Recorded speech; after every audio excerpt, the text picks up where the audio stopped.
Bueno, entonces, como comentaba, el primer punto, definición del alcance del mapeo. Lo que vamos a mapear más bien son, pues, la parte de los protocolos. Deben de existir protocolos de bioseguridad. Ahí seguramente tenemos que tener algo de documentación. Debieron de haber difundido los protocolos, Carmen. A ver si puedes conseguirlos. Digo, tú llegaste mucho después, pero deben de existir los protocolos, los procedimientos, que si el código respiratorio, que si el triage, que si el filtro sanitario, etcétera. Entonces, incluso cómo colocarse el equipo de protección personal. Sería interesante investigar qué protocolos documentaron e implementaron o qué protocolos existen, si es que existen. El ISSSTE hizo un buen esfuerzo, al igual que el IMSS, en estar difundiendo protocolos, pero cada unidad tenía que adaptarlos a sus propias necesidades. Entonces, ahí hay que ver si realmente siguen llevando los protocolos, si hay alguien responsable de monitorear el apego a los protocolos.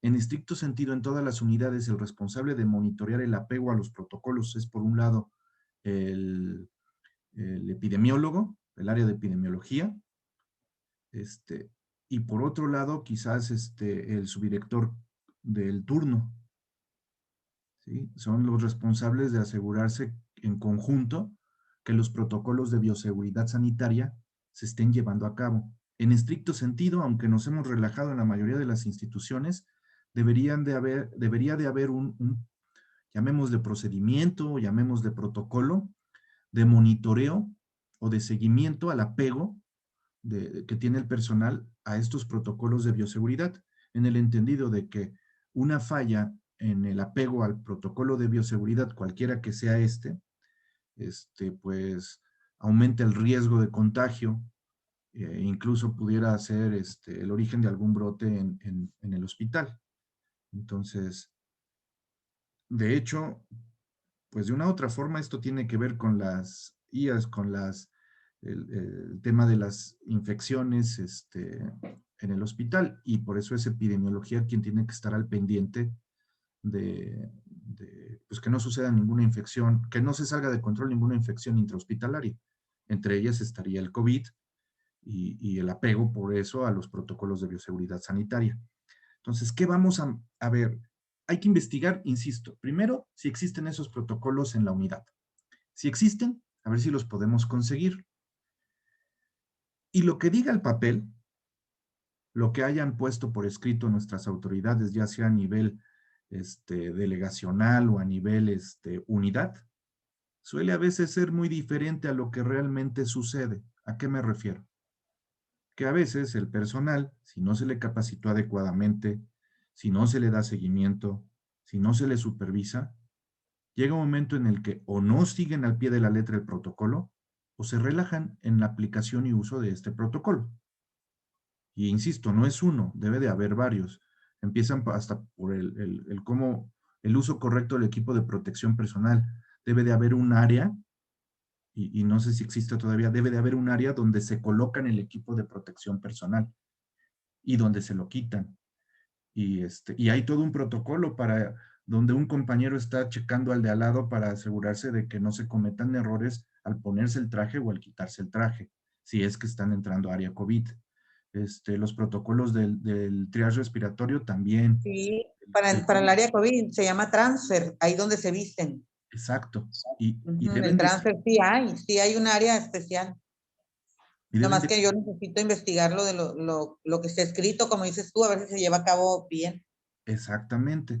Y ver si realmente siguen aplicándose los protocolos. Hoy por hoy, sabemos que casi todas nuestras unidades ya a nivel nacional están por pasar a semáforo verde. Y ya hay muchas unidades que están trabajando en la reconversión a lo que llaman la nueva normalidad. Traducción, muchas unidades, incluso COVID, van a dejar de ser hospitales COVID como tal porque van a regresar a volver a brindar servicios como los que tenían antes. Eh, Aquí sería interesante ver algo y les voy a compartir después información, déjenme recabarla, porque así como al inicio de la pandemia debimos de haber realizado, que no se realizó en todas las unidades con éxito, una planeación para asegurarnos que la unidad, llámese en este caso un hospital o una clínica, estuviera preparada para el COVID y debió haber habido una planeación e incluso una reestructura organizacional más allá de lo que nos mostraban en la reconversión, que era un PowerPoint muy bonito, pero a fin de cuentas, a nivel muy operativo, debía de haber habido muchas cosas que en el Inter se fueron descubriendo e implementando sobre la marcha. A prueba y error hicimos muchas cosas. Bueno, ahorita viene una vuelta a la normalidad. Esto es, cada que hay un desastre o condiciones de pandemia, como en este caso, debería de haber nuevamente un proceso de planeación y de retorno a la normalidad.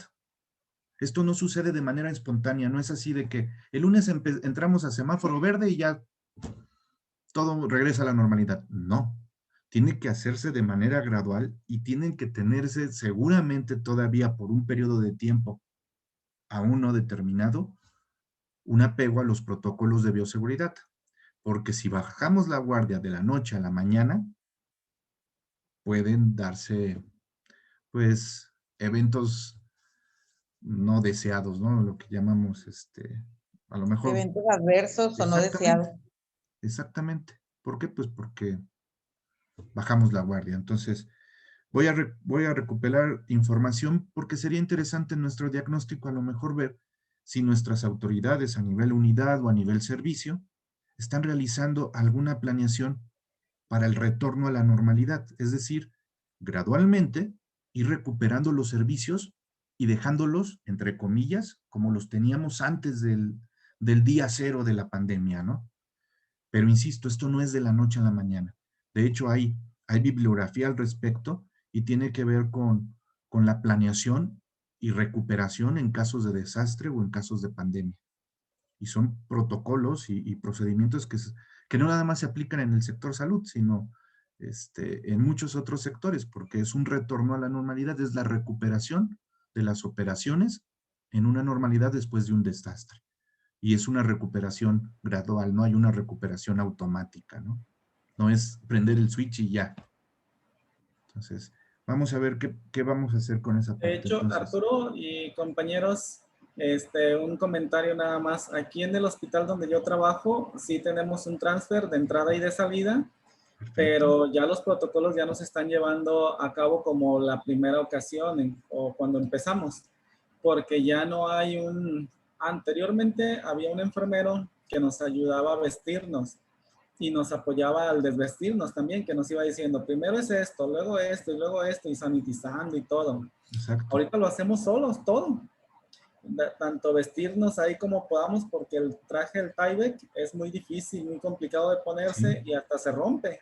exacto. Entonces, ya los protocolos ya no se llevan adecuadamente o como debe de ser. Y otra cosa, en el estado estamos en elecciones para gobernador y para presidentes municipales, entonces los meeting siguen y no se cuidan los protocolos de bioseguridad. Sí, mire, a mí la verdad, y creo que a ustedes también, eh, algo está pasando, está muy raro. Déjenme decirles que incluso varios amigos que trabajan en unidades COVID me han comentado que los casos están disminuyendo, hay menos hospitalizados. No es lo mismo que el año pasado en estas fechas, no es lo mismo que a finales del año pasado, no es ni incluso algo similar a lo que pasó a principios de este año. Han disminuido de manera drástica los casos de COVID. También me dicen que es raro, y tú lo debes de saber, Oscar, porque bueno, también han disminuido porque no aplicamos pruebas, y ustedes mismos lo han visto en su propio subjetivo, y al estar comentando entre ustedes, pues a veces el diagnóstico es clínico, no lo confirmamos ni siquiera con una prueba rápida, y hasta que está el paciente adentro decimos, ups, y sí tiene COVID, ¿y qué ahora qué hacemos? Sí, Se ha aquí relajado mucho, ya muchos se sienten súper protegidos con la vacuna. Ustedes y yo sabemos que la vacuna este, disminuye la probabilidad de complicaciones o de que lleguemos a una fase de estado crítico de gravedad, pero no significa que no me voy a contagiar o que no puedo contagiar. Al contrario, o sea, yo creo que hay que estar al pendientes, y sobre todo en el sector salud, los profesionales de la salud, porque en Europa la tercera ola que está empezando a dar inicio por allá y en algunos países está fuerte como en la India, pues creo que más allá de las nuevas cepas también se debe a que se relajaron totalmente, o sea, dijeron, ya estamos todos vacunados, porque ellos sí llevaban un porcentaje mucho más alto que nosotros de vacunación, relajaron su, pues, sus protocolos también y ahorita están en la tercera ola, entonces no quiero ser pesimista, pero sí tenemos que cuidarnos y ver qué va a pasar, ¿no? Sí, ahorita nosotros ya estamos tomándole muestras o pruebas COVID a pacientes muy jóvenes de 14 años, de 30 años, de 25 años, 40 años que han fallecido por COVID. Sí. Entonces, se ha implementado el uso de pruebas rápidas precisamente para antes de meterlos al área COVID, saber si les corresponde esa área o nada más medicina interna. Eso Pero está, sí se han elevado los casos aquí. sí, no está en todos lados, pero no tardamos en estar igual que en tu unidad, entonces, pues vamos a ver qué podemos hacer. Entonces, ¿qué vamos a hacer? Todo el mundo ya tiene protocolos. Adelante, Juan. Perdón, compañeros, buenas noches. Solamente por comentar, Arturo, yo creo que ahorita nosotros vamos a enfrentar a una situación bien complicada.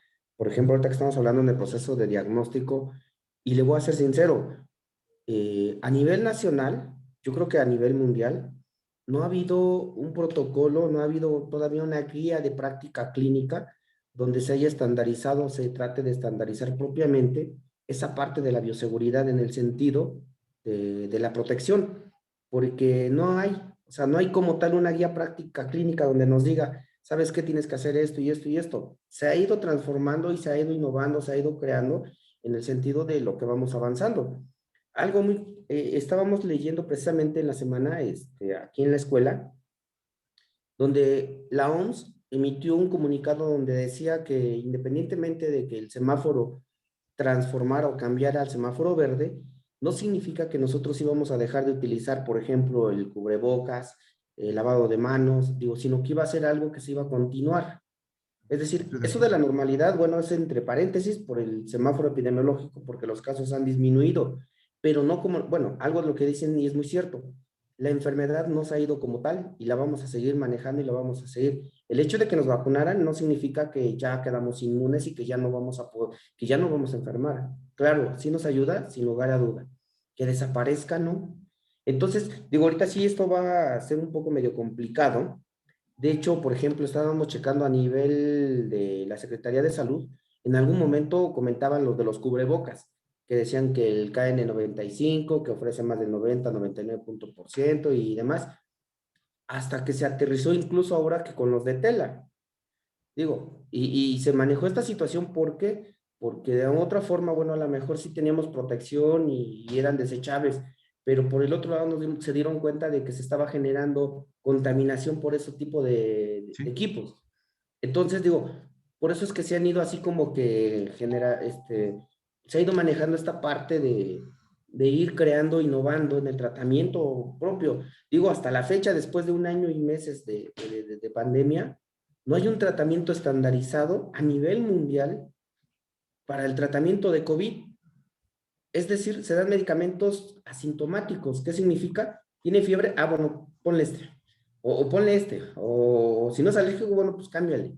Entonces digo, si es una situación bien complicada que nos va a tocar pasar, yo creo que este plan de mejora va a ayudar de mucho, porque en lo sucesivo, incluso de esto, pues aquí nosotros podemos manejar mucha información muy valiosa, no solamente para los mochis, sino para nivel nacional, y a lo mejor hasta concientizar acerca de lo que decía, por ejemplo, Oscar. Bueno, antes había un enfermero que nos apoyaba. Ahora sí tendría que ser, como en algún momento mi director me decía, entre nosotros nos tenemos que cuidar. Tú me cuidas la espalda, yo te la cuido. Y a Exacto. medida que nosotros nos la cuidemos, eso va a permitir que nosotros podamos ir por el caminito donde pues afortunadamente no nos pase nada, ¿no? Exacto. Vamos a tener que ver cuáles eran los protocolos original, como dijo Oscar, a lo mejor estaba un enfermero destinado a verificar que se pusieran bien el traje y el equipo, ya no tenemos ese enfermero porque ya regresamos a la normalidad y ya se reasignó a otro servicio o a sus labores propias. Bueno, pues entonces lo vamos a hacer entre nosotros mismos. Los que entremos al área COVID tenemos que hacer la función de ese enfermero. Me espero, observo cómo te estás poniendo, te ayudo a poner tu traje y luego tú observas cómo lo hago yo y me ayudas a terminarme de poner el traje. Igual al desvestirnos, ¿no? Son ciertos cambios que vamos a tener que sugerir. Y digo sugerir porque espero que nos dejen implementar algunas cosas. Vamos a tener que ver si realmente vamos a asegurar que se queden con el mínimo, al menos el mínimo de los protocolos de bioseguridad para evitar riesgos mayores, ¿no? Y también para disminuir de otra forma el estrés o el burnout, que significa el no saber si estoy atendiendo o no a un paciente COVID y no saber si me voy a llevar o no el virus a mi casa, independientemente de que ya esté vacunado, pues puede haber familiares o personas en mi familia que aún con la vacuna sigan siendo, pues, personas vulnerables o de alto riesgo de complicación, ¿no? Que sabemos que aún con la vacuna, los pacientes diabéticos, hipertensos, obesos o enfermedades crónico-degenerativas, los pacientes descontrolados de diabetes, con todo y la vacuna, están teniendo problemas, lo sabemos. Entonces, pues no queremos llevar el virus a nuestras casas, ¿no? En fin, entonces, lo que vamos a hacer es precisamente investigar. Carmen y Saraí van a investigar en sus unidades qué están haciendo, qué protocolos están, y los demás, pues sabemos qué es lo que se está haciendo en nuestras unidades. Entonces, bien por Oscar, bien por Juan, bien por Leti, lo que vamos a tener es toda esa información que conocemos hoy de cómo deben de aplicarse ciertos protocolos de sanitización, de higiene, de limpieza, de bioseguridad en el caso de Oscar, igual de bioseguridad en el caso de Juan, para que cuando Carmen y Saraí nos digan, miren, hay estos protocolos, darles una revisada y decir, ok, vale, vamos a ahora a ver si estos protocolos realmente se siguen. Lo que nos vamos a encontrar son cosas como lo que está diciendo Oscar. Originalmente el protocolo decía que había un enfermero, hoy no hay un enfermero. Originalmente el protocolo decía que había un área de transfer, hoy ya no existe el área de transfer. Entonces, ¿dónde me cambio? Entonces, hay que empezar a sacar todas esas áreas de oportunidad y empezarlas a calificar y a poner un nivel de riesgo para que incluso nuestras autoridades a lo mejor al ver un mapita de riesgo digan, ah, caray, creo que nos estamos relajando de más. Sabemos que tenemos que reconvertirnos, sabemos que regresamos a la nueva normalidad, sabemos que ya estamos en semáforo verde, pero sabemos, como bien dice la Organización Mundial de la Salud, que tenemos que seguir con ciertas recomendaciones de bioseguridad mínimas y no podemos relajarnos a tal grado, ¿no? Porque no nada más está en juego la vida de nuestros pacientes, sino la de nuestro propio personal. ¿Están de acuerdo? Bueno, entonces Sí. eso se queda de tarea. Todavía no vamos a hacer ningún mapeo, pero voy a ver qué es lo que podemos hacer porque nuestro proyecto es un poco diferente. Aquí no estamos mejorando ningún proceso. Aquí más bien estamos viendo si se aplican los protocolos y vamos a hacer un diagnóstico para después proponer o sugerir estrategias o acciones de mejora en torno al burnout y a la bioseguridad sanitaria. Ahora, identificación y determinación de indicadores. El siguiente punto. Nuevamente, nadie está midiendo el burnout en casi ninguna unidad. ¿Estamos de acuerdo? Sí, de acuerdo. Entonces, ¿cuál va a ser nuestro indicador? Hay muchos instrumentos. Creo que hay uno que es el más confiable. Pues el nivel de burnout es lo que vamos a medir. Y ese va a ser uno de los indicadores de nuestro proyecto. Y el otro indicador, salvo su mejor opinión, podríamos definir un indicador que se llame porcentaje de apego a los protocolos de bioseguridad. Si definimos 3 o 4 protocolos que son los que se deberían de estar aplicando como mínimo, aunque regresemos a la nueva normalidad, hacemos una observación, un estudio para identificar si realmente los compañeros están siguiendo. Y un ejemplo, en la primera semana observamos a 10 compañeros. Esos 10 compañeros, de esos 10, ¿cuántos realmente siguieron el protocolo mínimo de bioseguridad sanitaria? No, pues 3. Ok, tenemos un problema porque tenemos el 30% de apego al protocolo mínimo de bioseguridad.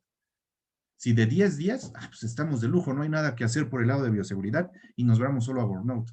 Pero si de 10-3 o de 10-5 o de 10-2 o de 10 ninguno, ahí tenemos que hacer algo en torno a la sensibilización, capacitación y reforzamiento para que estén conscientes de que, aunque ya no es el protocolo al mismo nivel de ¿cómo se puede decir? Ay, quisiera encontrar una palabra. No son protocolos tan estrictos como los que teníamos hace un año, porque estamos ya regresando a la nueva normalidad y al semáforo verde y ya estamos reconvirtiéndonos nuevamente para ofrecer servicios que ofrecíamos antes. Aún así tenemos que tener protocolos de bioseguridad mínimos, porque seguimos en pandemia, porque esta es una enfermedad endémica que vamos a tener que vivir con ella, pero tampoco podemos bajar la guardia y decir no pasa nada, ¿sí? Y ahí a lo mejor nos vamos al tercer punto sin querer. Si se fijan, hay un tercer punto en la agenda que dice búsqueda y recopilación de información. Así como Juan tiene ese documento donde son recomendaciones de la Organización Mundial de la Salud, donde está diciendo el uso del barbijo no se va, el lavado de manos no se va, y otra serie de recomendaciones, hay que empezar a buscar información de este tipo para ver qué protocolos de bioseguridad aplican a una reconversión o a un retorno a la normalidad. Insisto, y les voy a pasar algo de bibliografía al respecto. Siempre que hay un desastre o una pandemia o epidemia, entramos en contingencia sanitaria, ¿estamos de acuerdo? Y al entrar en contingencia, disparamos un proceso de planeación para atender esa contingencia sanitaria. Y es un caos porque normalmente no planeamos nada y reaccionamos, pero en realidad hay mucho al respecto. Son protocolos de qué hacer en casos de desastre o en casos de pandemia o epidemia. Por el lado de planeación, por el lado de organización, hay una reestructura de los servicios de salud y atendemos la pandemia. Cuando logramos controlar hasta cierto punto el desastre o la pandemia y se dice, se levanta la contingencia porque ya no estamos en rojo y vamos a regresar, a retornar a la normalidad. El proceso de retorno a la normalidad no es como levantar un switch y que se encienda la luz. El proceso de retorno a la normalidad nuevamente implica volver a planear, volver a organizar, volver a reorganizar nuestros servicios y seguramente mantener todavía algunos puntos de control para evitar algún problema, sobre todo en casos de epidemia o pandemia. Entonces, en ese sentido, pues vamos a ver qué podemos encontrar de información. Yo les voy a ir pasando algo de información.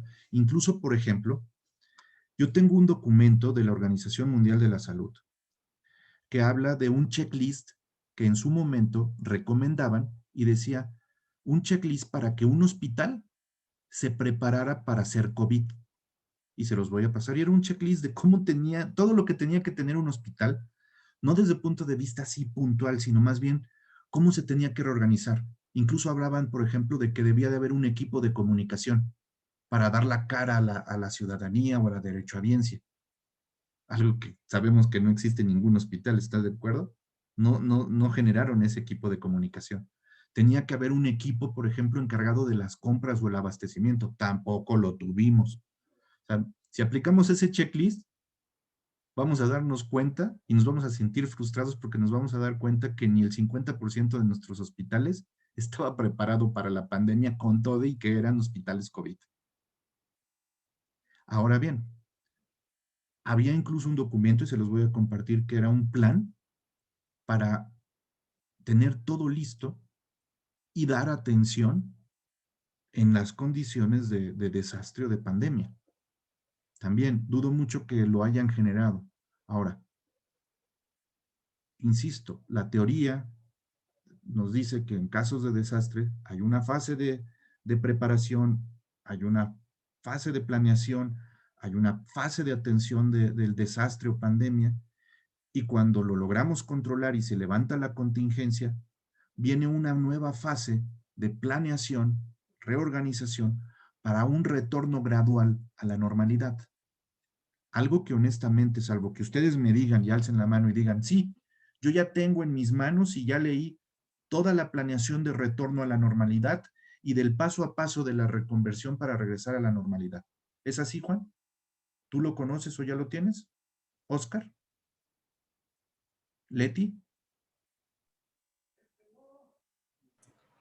De ¿Carmen? hecho, perdón, de Adelante. hecho, este término de regresar a la nueva normalidad apenas lo estoy escuchando aquí en el grupo de nosotros, pero en mi unidad donde yo trabajo no se habla de nada nuevo.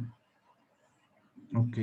Insisto, les voy a compartir algo de información. Me comprometo a que el día de entre mañana y el sábado están ustedes recibiendo este checklist que, ojo, me vas a decir, híjole, esto me lo hubieras pasado hace un año. Hace un año no nos conocíamos, pero de todos modos hubiera sido interesante. Es un checklist que incluso, déjenme decirles, se hizo con base en el relajo de la pandemia del H1N1 del 2009. Retomaron, rescataron mucho de lo que pasó y generaron un checklist que se llama así, checklist de alistamiento para hospitales, checklist de alistamiento y preparación para hospitales COVID, algo así. Y son una serie de puntos que deben de cumplir. Y viene hasta con un manualito que a su vez viene con vínculos para algunos cursos que estuvo dando la Organización Mundial de la Salud. Yo aquí veía compañeros en hospitales COVID así, jalándose los pelos diciendo, ¿cómo vamos a resolver esto? ¿Cómo tenemos que organizar esto? Y les digo, oigan, ¿no han dado una vueltecita a la Organización Panamericana de la Salud o a la Organización Mundial de la Salud? Ahí hay unos documentos interesantes. Les empecé a pasar, por ejemplo, ese checklist, me dijeron, oye, está buenísimo. Uh-huh. Se supone que tú estás en epidemiología, ¿por qué no lo conoces? Pues porque es un caos lo que tuvimos, siendo honestos. Ahora, insisto, esto que les estoy comentando, en el sector privado hay un concepto que le llaman Business Continuity Plan, plan de continuidad del negocio. ¿Qué empresas generan un plan de continuidad de negocio? Las empresas transnacionales.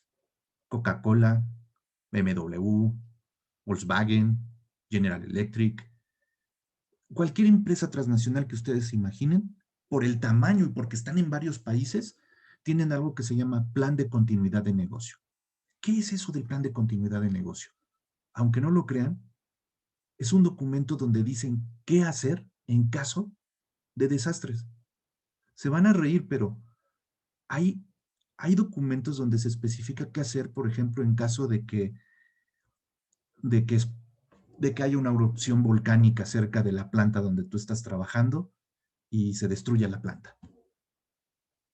Y te dicen qué debes de hacer para darle continuidad al negocio y que todas las órdenes de trabajo que tenías se atiendan en otras plantas. El chiste es que no dejes de producir y que tu negocio no se venga abajo por un desastre, una pandemia, un meteorito, un terremoto, un incendio, un atentado, una manifestación, un golpe de estado. Aunque no lo crean, describen todo eso. Y describen también cómo una vez que todo esté bajo control nuevamente, regresan a la normalidad gradualmente porque ya retomaron el control. Se le llaman planes de continuidad del negocio y DRPs, Disaster Recovery Plan, plan de recuperación en caso de desastre. Los DRPs no solo aplican para empresas, también aplican para países, para instituciones como las nuestras. Y nosotros, en todas las instituciones, todas las unidades deberíamos de tener un DRP, Disaster Recovery Plan. Ya pasamos el desastre, entre comillas, ahorita ya no estamos en lo peor de la pandemia. Perfecto. Vamos a regresar a la nueva normalidad, como muchas empresas que ya regresaron a trabajar. Perfecto. Y en la nueva normalidad, la pregunta sería, ¿cómo nos vamos a cuidar? Porque esto es endémico. ¿Qué vamos a hacer para no parar operaciones? ¿Qué vamos a hacer para seguir atendiendo sin enfermarnos? ¿Qué vamos a hacer para cuidar a nuestros pacientes? ¿Qué vamos a hacer? ¿Cómo lo vamos a hacer? Es evidente que no vamos a estar como el año pasado, que vamos a regresar a volver a dar servicios al público como lo hacíamos antes, pero no de manera idéntica. No podemos regresar al día 0 o al día -1. Tenemos que entender que estamos en un entorno en donde tenemos que seguir con ciertas precauciones. La pregunta aquí sería, ¿qué precauciones vamos a seguir teniendo para evitar problemas? ¿Ninguna? ¿Regresamos al día -1? No, así no funciona esto. Entonces, yo les voy a ir compartiendo y vamos a seguir teniendo contacto con esto. Queda claro que vamos entonces a investigar, en este caso Carmen y Saraí, investigar los protocolos que estén documentados y todavía estén vigentes de bioseguridad sanitaria en su unidad. Todos los demás, en este caso Oscar, Juan y Leti, pues conocen sus protocolos y saben muy bien cuáles están activos o cuáles no. Lo que vamos a ver es esta información que nos consigan Saraí y Carmen, nos servirá después para tratar de diseñar un checklist o un instrumento para evaluar si sus protocolos pues tienen lo mínimo indispensable para darle continuidad a la operación en la nueva normalidad. La identificación de indicadores quedamos que eran 2. Por un lado, el porcentaje de apego a los protocolos, al mínimo de protocolos. Y decíamos, ya que tengamos esos protocolos que Carmen y Saraí nos compartan, hay que ver si realmente los siguen al pie de la letra. Y si de 10 personas, a lo mejor observamos 10 personas o 5 personas a la semana, durante un mes las vamos a estar observando. Si de esas personas que estemos observando resultan que de 10 solamente 3 siguen los protocolos, tenemos un problema. Hay un riesgo ahí al no seguir los protocolos mínimos de bioseguridad. Y ese es el porcentaje de apego a protocolos. El otro indicador sería nuestro índice de burnout presente en nuestro personal. ¿Cómo lo vamos a sacar? Aplicando un instrumento y determinando el nivel de quemado que tiene nuestro personal, ¿no? La búsqueda y recopilación de información, pues lo que está haciendo Juan y lo que los demás debemos empezar a hacer, me incluyo, ver qué se está haciendo en torno al burnout y en torno al regreso a la nueva normalidad.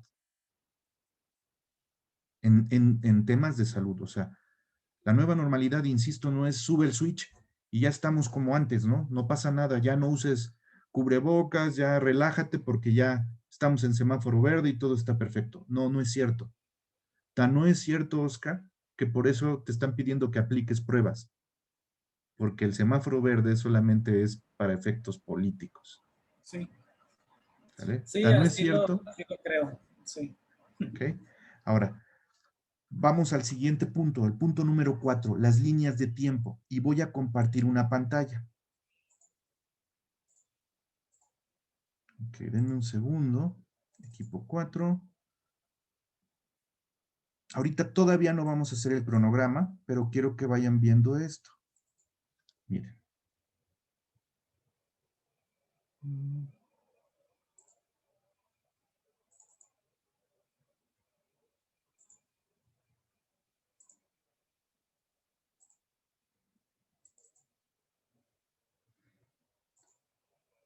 Esto que ven aquí son los meses de mayo, junio y julio.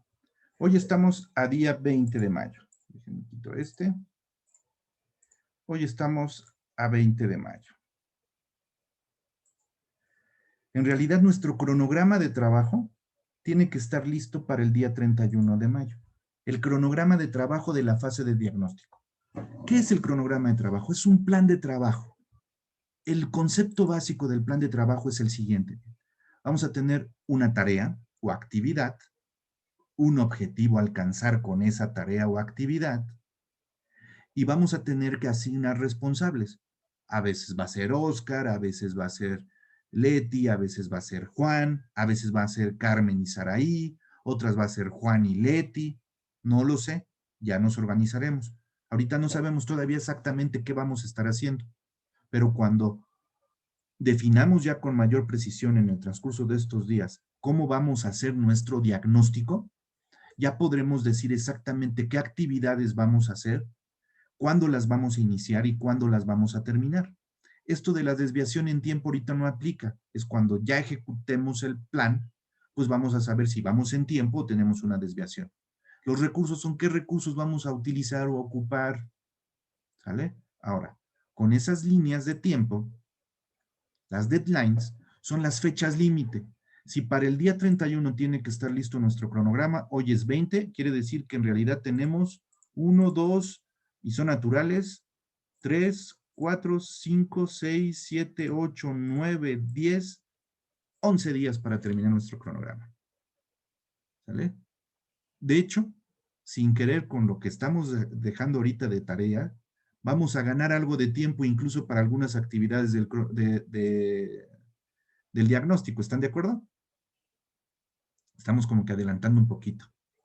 Pero ya con precisión vamos a ver exactamente cuándo vamos a empezar. Por ejemplo, el mapeo de procesos, en realidad lo que vamos a hacer es mapeo de protocolos, más que de procesos. Los protocolos, a fin de cuentas, son procesos o procedimientos chiquitos. Entonces, el mapeo de protocolos vamos a determinar de los 3, 4, 5 protocolos que existen en la unidad de Saraí y Carmen, ¿cuáles de esos 4 o 5 son los críticos, los indispensables, los que aún regresando a la nueva normalidad no deben de dejar de hacerse? Estoy seguro que un transfer para atender pacientes COVID sí tiene que seguir forzosamente aún en la nueva normalidad. Segurísimo. Estoy seguro que un código respiratorio tiene que seguir, ¿cierto o no, Juan? Entonces, casi estoy seguro que los 5 o 6 protocolos de bioseguridad sanitaria que nos traigan Carmen y Saraí, por lo menos 4 tienen que seguir aún en la nueva normalidad. No desaparecen porque no ha desaparecido la pandemia, porque no tenemos un tratamiento para el COVID, un tratamiento efectivo no existe hoy, y porque tampoco tenemos la certeza de que con la vacuna no vamos a tener pacientes complicados y no vamos a tener contagios. Todavía no lo sabemos, es demasiado pronto. Entonces, mientras no tengamos esa certeza, los protocolos de bioseguridad sanitaria deben de seguir. ¿Estás de acuerdo, Juan, Leti, Oscar?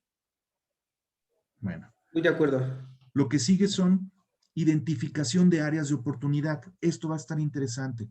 De los protocolos que hoy existen en la unidad de Carmen, aparte de que los vamos a revisar, contra lo mínimo que nosotros consideramos que deben de tener, seguramente vamos a decir, oye, en este protocolo de transfer que tienen en los mochis, ni siquiera está bien hecho. No está lógico. Digo, si encontramos que está súper bien, de lujo, a lo mejor se los pirateamos y lo implementamos en nuestro hospital. Pero si vemos que está mal hecho, pues vamos a tener incluso que hacer observaciones. ¿Sale? Entonces, de ese mapeo de protocolos, lo que sigue es una identificación de áreas de oportunidad. ¿Qué áreas de oportunidad? ¿Qué errores, qué omisiones, qué oportunidad de mejora tienen los propios protocolos? Podemos reforzarlos, si no, por lo menos sugerir que se refuercen.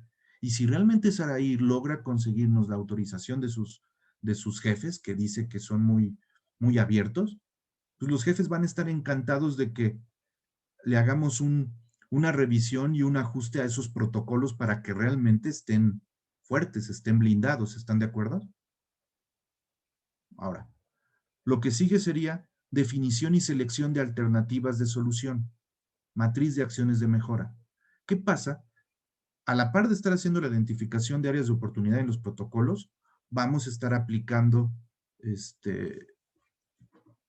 en este momento no creo que apliquemos algún instrumento de burnout, no ahorita porque no estamos empezando con el diagnóstico, pero una vez que empecemos el diagnóstico, vamos a tener que aplicarlo. Y aquí lo que vamos a hacer a lo mejor es identificar específicamente a qué personas en el servicio vamos a aplicarles el instrumento, es decir, como determinar nuestra muestra. Esto sí lo podemos hacer antes del diagnóstico, preparar esa parte, ¿no? A quiénes vamos a aplicar, cuáles son los criterios de inclusión, cuáles son los criterios de exclusión, eso sí lo vamos a tener que estar haciendo en esto, Juan, a lo mejor ahí sí nos puedes echar la mano tú para ver cuáles serían los criterios de inclusión y exclusión para aplicar el instrumento en los servicios de urgencias, o si es que lo vamos a aplicar a todo el personal. Hablaban de un turno, el turno vespertino.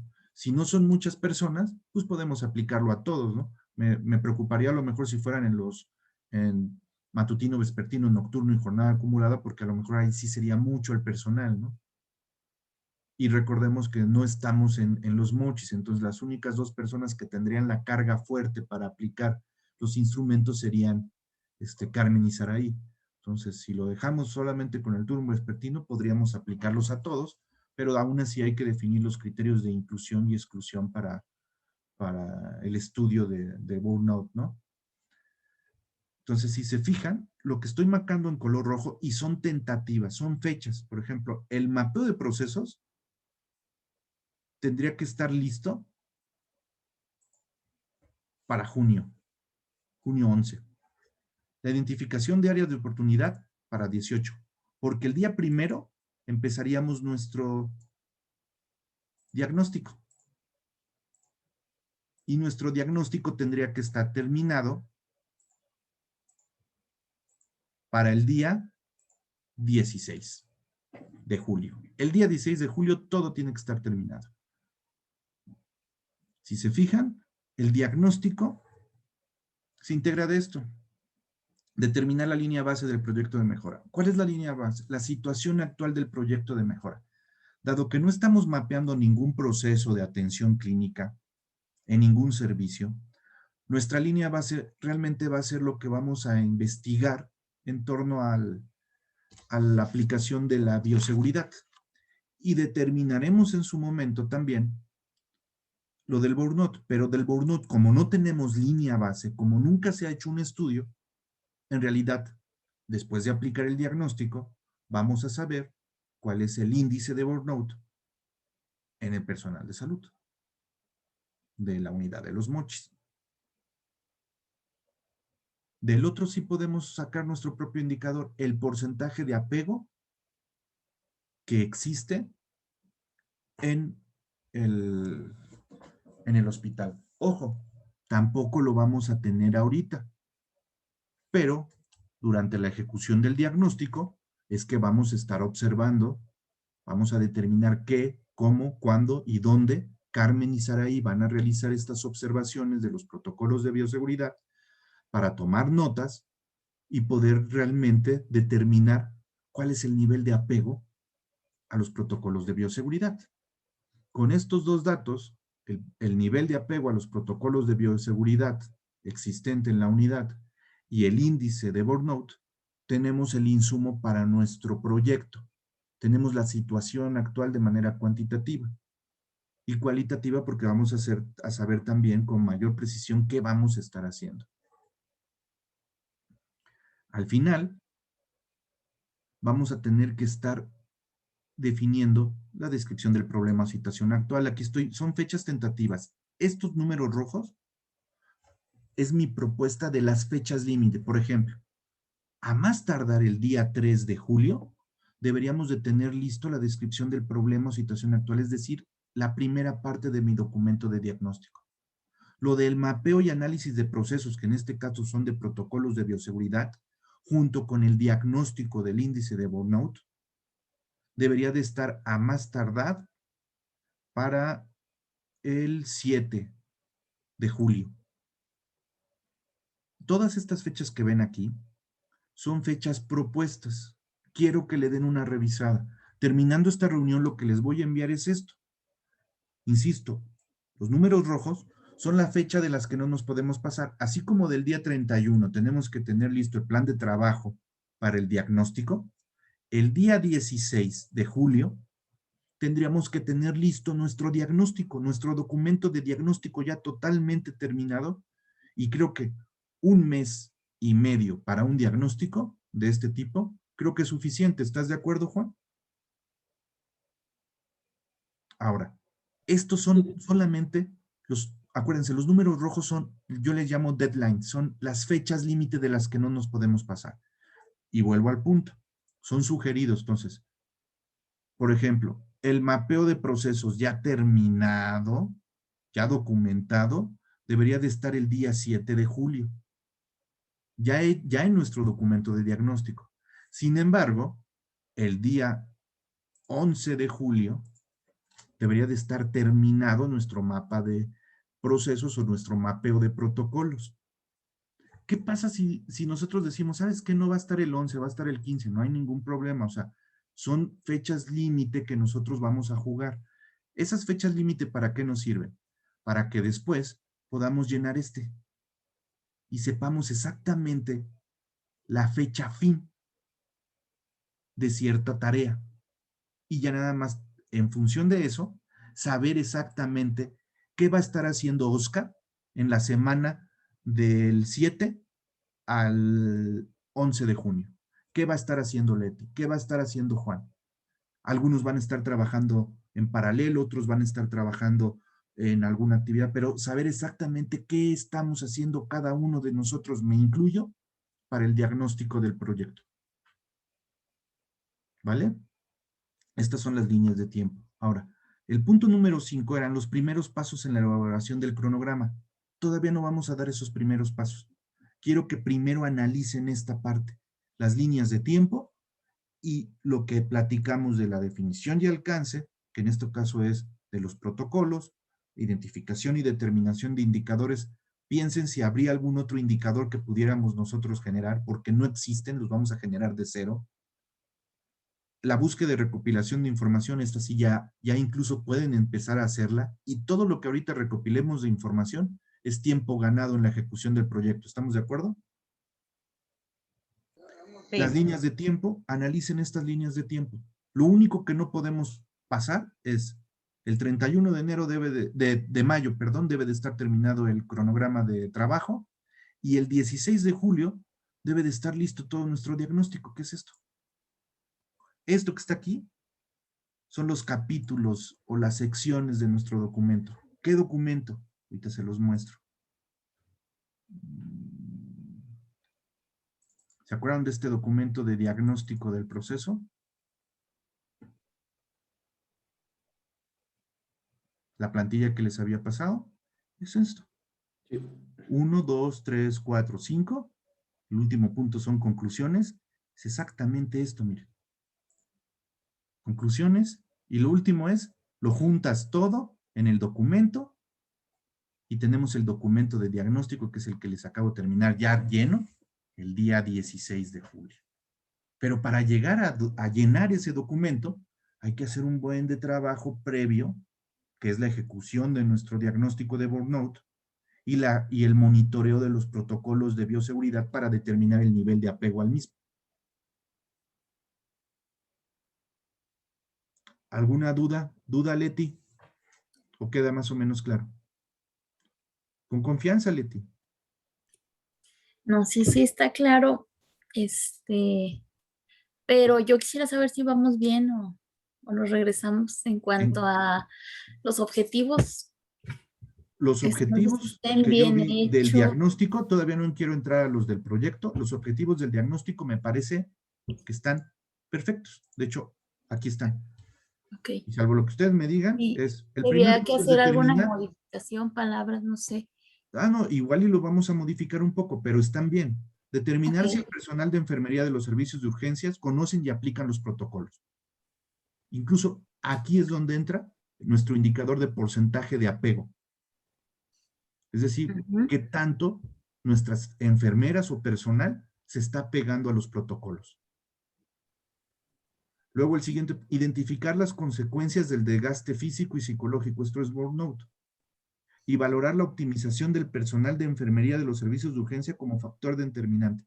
Esta parte, no entiendo lo de valorar la optimización. ¿A qué se refieren la optimización? La importancia del personal de enfermería en el trabajo propiamente en esos servicios. Ok. Bueno, estos dos están perfectos. Esto es el porcentaje de apego a protocolos, es decir, si la gente está siguiendo los protocolos o si ya se relajó. Y el otro es el índice de burnout como tal, qué tan quemados o no están.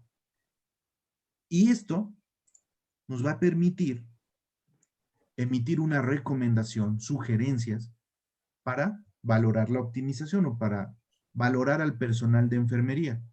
Si el personal de enfermería no se cuida siguiendo los protocolos y si no se llevan a cabo ciertas acciones que nosotros vamos a sugerir ya para el proyecto de mejora, lo que va a estar pasando es que nuestro personal pues va a estar siendo, por así llamarlo, infravalorado y obviamente se va a ver afectado como factor determinante en el cuidado del paciente, ¿no?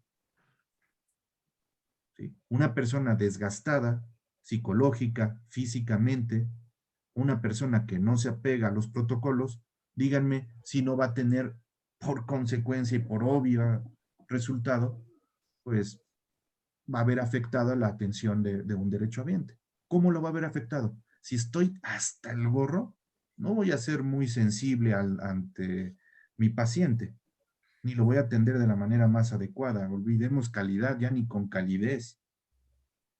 ¿Sí? Y si además de esto, no me cuido, porque no estoy siguiendo ya los protocolos mínimos de bioseguridad, pues pongo en riesgo a la salud de mi paciente, ¿no? Un paciente, por ejemplo, complicado, con su sistema inmune, a lo mejor, comprometido, y yo sin cuidarme, pues voy a llegar y si me contagio de COVID, aunque yo no me enferme de manera grave, si contagio a mi paciente, pues voy a causar un problema, ¿no? Podríamos incluso llamarle una iatrogenia, ¿estamos de acuerdo? Bueno, entonces, a mí me parece que están bien, incluso el general está bien, determinar la prevalencia de los factores de riesgo de salud física y psicológica al personal, de los servicios de urgencias, medicina interna, el turno vespertino. Y la salud física, a lo mejor ahí agregaría lo que tiene más bien que ver con los protocolos de bioseguridad. Ahí podemos poner, determinar el nivel de apego que tienen el personal a los protocolos de bioseguridad, ¿no? Y ahí entra el otro objetivo. ¿Sale? Está bien. ¿Alguna otra duda, Leti? ¿Leti? Tenía yo la duda de que si íbamos bien o nos regresamos Van qué. bien. Bueno, Van ok. bien. Ahorita lo que sigue, insisto, es darle continuidad a Saraí y Carmen tienen que investigar esa parte. Ayúdenme, por favor. De todos modos, yo voy a preparar una minuta. Ya les envié un formatito. Déjenme cierro aquí esto. Ok. Y en cuanto a las metas, esas no se van a realizar definir. ahorita. Ahorita no las podemos definir. Y te voy a decir por qué no podemos definirlo. No tenemos Ujú. ningún indicador de dónde partir. Si Eso. ahorita tú me dices, pues vamos a mejorar en un 50% el apego a los protocolos, pues ni siquiera sabemos en qué condiciones están los protocolos. Después de mi diagnóstico, vamos a poder definir metas. Es más, el día 16 ya tenemos que tener los elementos para poder definir metas. Ok. En función de las acciones que implementemos o que proponemos implementar, acciones de mejora, algunas en torno a los protocolos de bioseguridad y otras en torno al burnout, estrategias para disminuirlo. En función de eso ya podríamos tener metas. ¿En qué porcentaje vamos a reducir el índice de burnout y en qué porcentaje vamos a aumentar el apego a los protocolos de bioseguridad?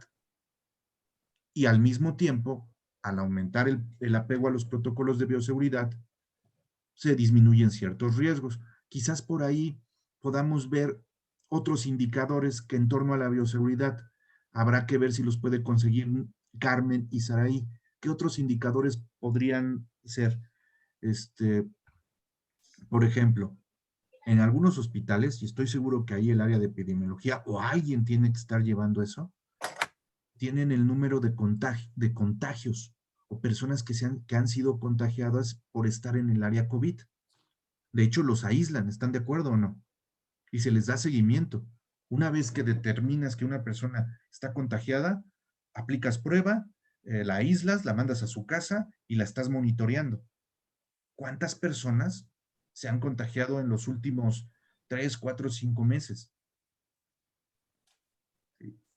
Y nuestra estrategia, en mayor o menor grado, eso todavía no lo podemos porque tendríamos que ahí ver si podemos sacar una correlación de qué tanto podríamos estar afectando, por ejemplo, ese indicador, el número de personas contagiadas del personal de salud tendría que disminuir en función de un mayor apego a los protocolos. ¿Están de acuerdo conmigo?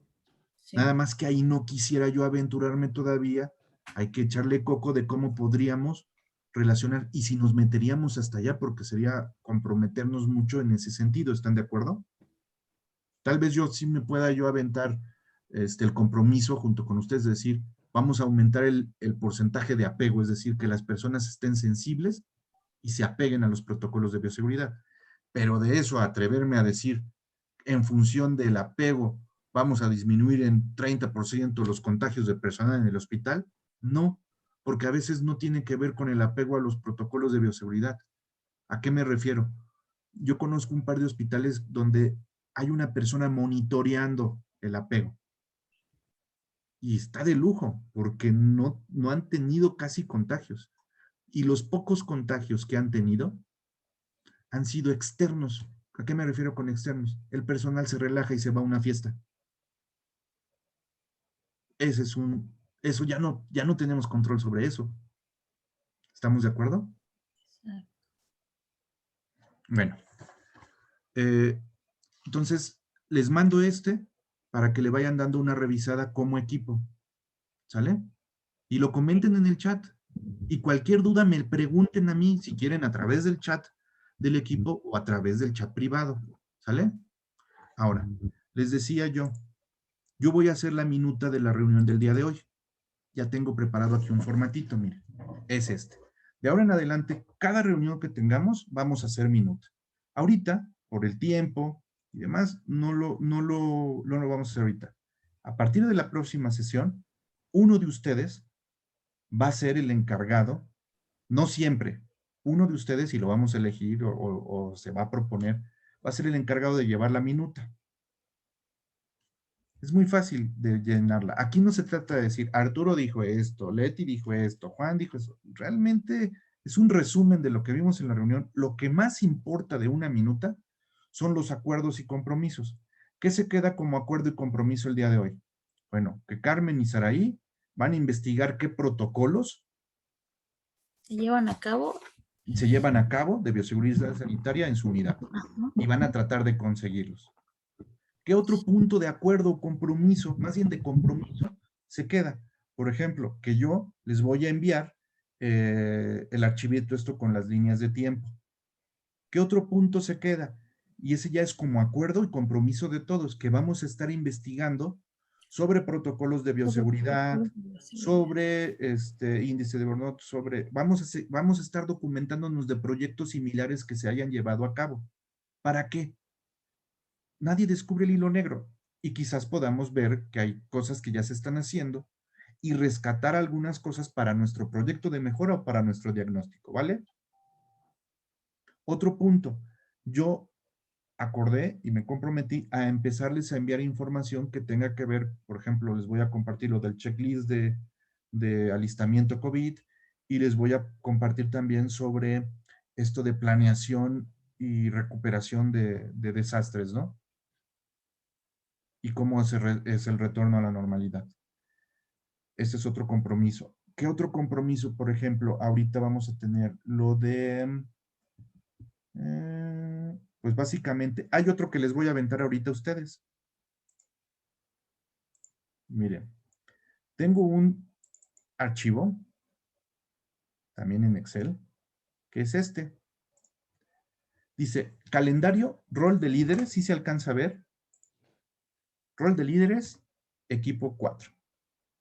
Pensaba que a partir de esta semana podíamos empezar a llevarlo. No, va a ser a partir de la semana del 1 de junio, una vez que tengamos listo nuestro cronograma. La primera líder, según yo, va a ser Saraí del Rocío. Lo único que hice fue que cada 2 semanas, cada 15 días vamos a cambiar el liderazgo del proyecto. Ahorita no tiene caso asignar a un líder porque todavía no tenemos un plan de trabajo sobre el cual ese líder pueda dar seguimiento a sus compañeros y pueda reportarme avance. No hay un plan, estamos trabajando en ello. Una vez que esté el plan de trabajo terminado y empecemos la ejecución del diagnóstico y después la ejecución del proyecto, incluso después del diagnóstico vamos a llevarnos otra semanita o 2 semanas haciendo el plan de proyecto. Cuando terminemos el plan del proyecto, órale, otra vez, vamos a ejecutar. ¿Vale? Y aún así, ya vamos a tener un líder. Cada 2 semanas vamos a estar cambiando el liderazgo. Y en su momento les voy a decir cuáles son las responsabilidades del líder, que además de estar con actividades en el proyecto, durante sus 2 semanas de liderazgo, es responsable de otras cosas, como que dar seguimiento, retroalimentar a sus compañeros, escalarme algunas cosas, reportarme avances, reportarme riesgos, solicitar alguna sesión emergente para toma de decisiones en torno al proyecto. Son ciertas cosas que tiene que hacer el líder para mantener el proyecto bajo control. Ahora, ¿qué quiero que hagan con este rol de líderes?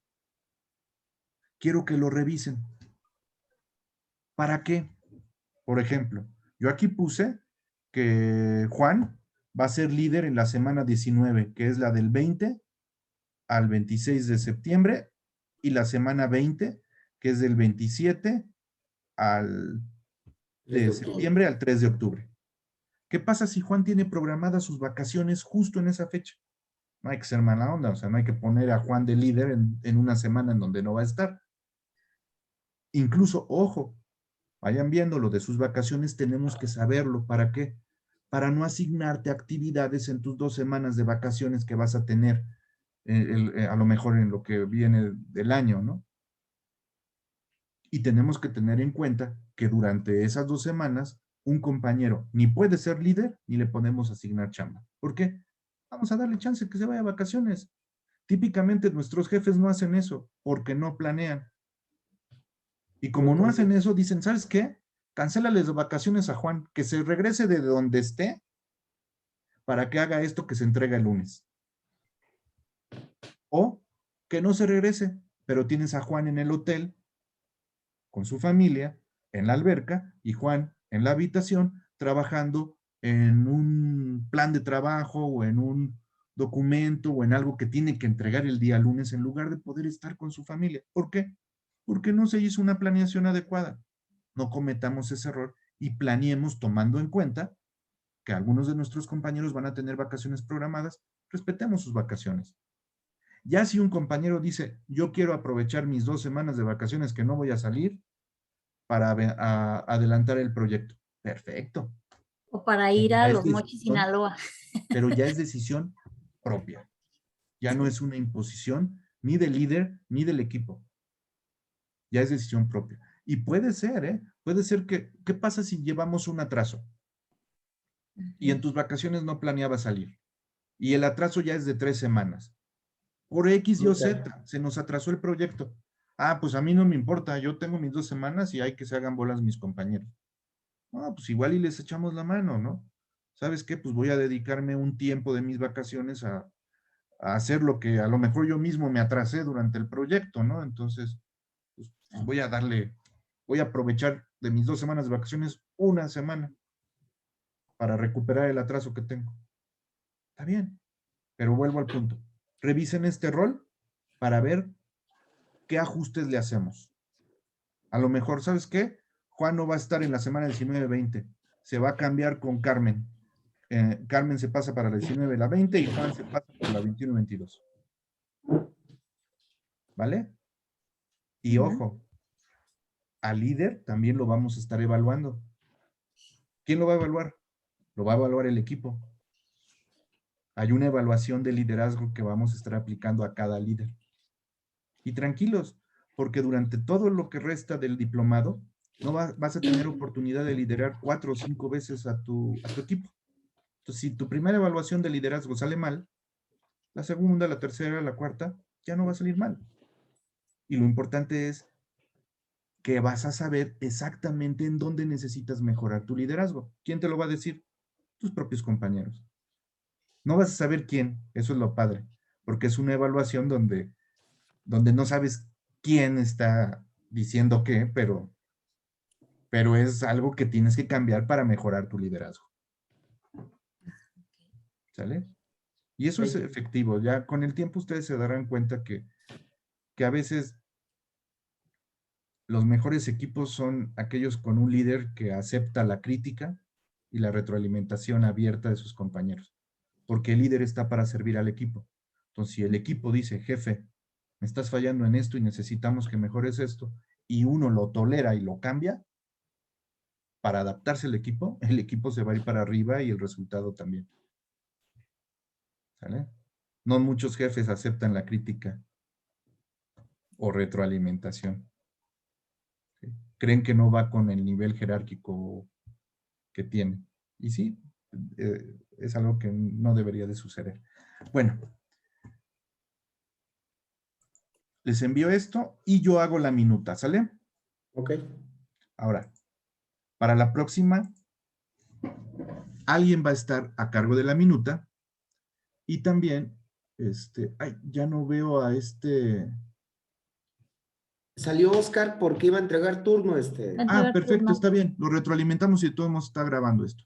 Para la Ok. próxima, alguien está a cargo de la minuta, cada semana elegiremos o votaremos o alguien se propondrá para estar a cargo de la minuta y cada sesión que tengamos de trabajo, conmigo o sin mí, vamos a evaluarla. ¿Con base en qué? Hay un checklist bien sencillito y vamos a empezar por evaluar la sesión del día de hoy. ¿Les parece? Sí. Y también se las voy a compartir. Déjenme ver, por aquí debe de estar. Checklist de evaluación de junta efectiva. Esto hoy fue para que viéramos más o menos, no es una super junta, pero ya las siguientes juntas ya deben de estar mucho mejor. ¿Empezó la junta a tiempo, a la hora programada? Sí. No.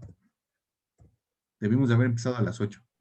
8:05. ¿Estaban todos los citados convocados a tiempo? No. Sí. No. Faltó Saraí. Faltó Saraí. ¿Todos los citados tenían relación con lo que se trató en la junta? Sí. Sí. Esto es chistoso porque a veces en las juntas de gobierno llega alguien que no sabe ni de qué se trata la junta. Entonces a veces dices, ¿y yo para qué estoy aquí? Ah, pues es que eres jefe. Ah, sí, pero tengo cosas que atender y si yo no tengo que estar aquí, déjenme chambear, ¿no?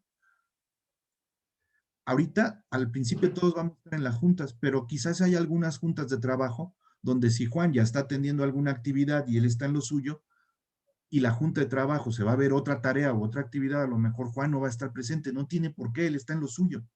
Y otros 2 o 3 miembros del equipo vamos a tener una junta. ¿Sí? Okay.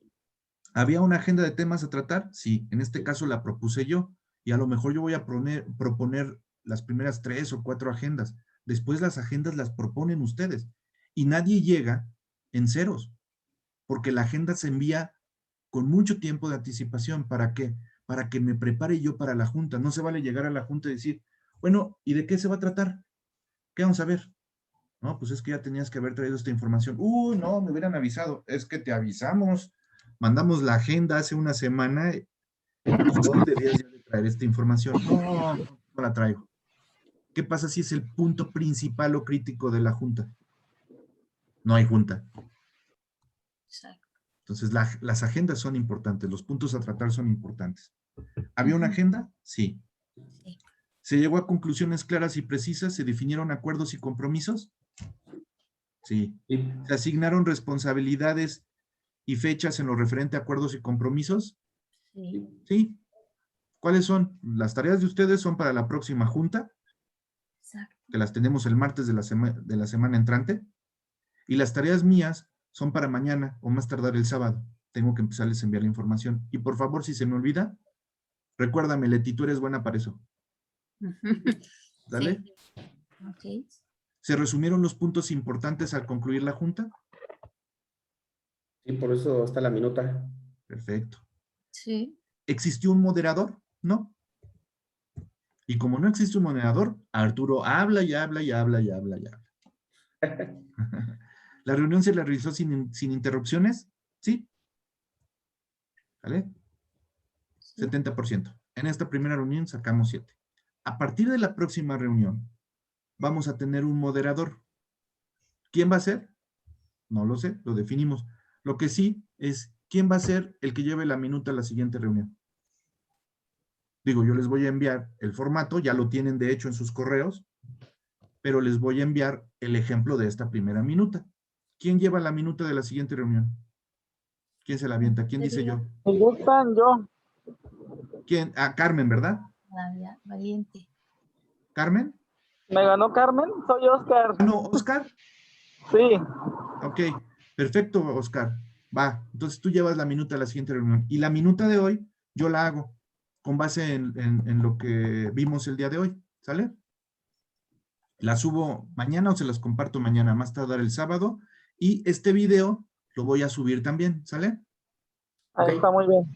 Entonces, quédense con los puntos, insisto, empiecen a investigar y vean lo de los indicadores, vayan pensándole si el porcentaje de apego a cómo podríamos manejar el porcentaje de apego a protocolos o si hay algún otro indicador, nivel de riesgo, de bioseguridad, algo que podamos manejar durante nuestro diagnóstico para determinar el riesgo al no seguir protocolos.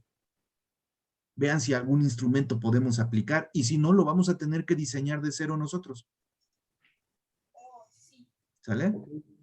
Y ojo, si lo tenemos que diseñar de cero, durante el diagnóstico es más chamba porque vamos a diseñar nuestro instrumento en friega y aplicarlo. ¿Sale? Bueno, pues muchas gracias por su tiempo y seguimos en contacto. Cuídense. Y gracias de verdad por el compromiso. Hasta luego, saludos. Hasta luego. Hasta Sí, luego. hasta luego, Buenas gracias. noches. De nada, Buenas bye. noches. Cuídense.